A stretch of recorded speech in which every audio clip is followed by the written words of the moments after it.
নমস্কার বন্ধুরা, সবাই কেমন আছেন? আমি অর্পিতা চলে এসেছি আর একটি নতুন রেসিপি নিয়ে। আমি আজকে বানাবো টমেটো পোস্ত। তার জন্য এখানে নিয়েছি টমেটো, তার উপরে একটু নুন দিয়ে দিয়েছি, আর এখানে পোস্ত বেটে নিয়েছি, আর এখানে দিয়েছি একটু কড়াতে তেল দিয়েছি, ফোড়ন দিয়েছি।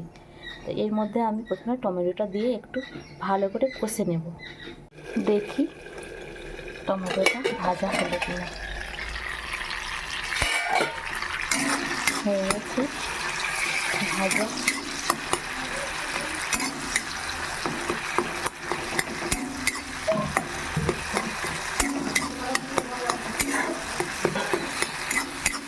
এর মধ্যে আমি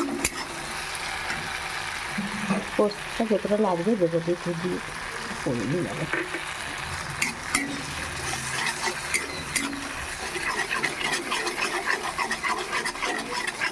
এরপর আমি চিনিটা দেবো।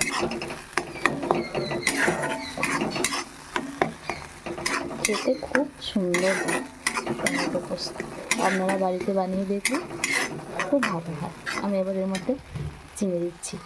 এবারে আমি চিনিটা দিয়ে দিচ্ছি। এই চিনিটা দিয়ে দিলাম। শুধু চিনিটা গলা অপেক্ষা আমি এবার কিন্তু নামিয়ে দেবো।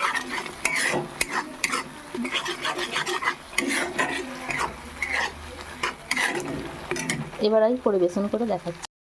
এই দেখুন কতটা সুন্দর দেখতে হয়েছে। ঠিক আছে বন্ধুরা, আজ তাহলে এই পর্যন্তই। সবাই ভালো থাকবেন।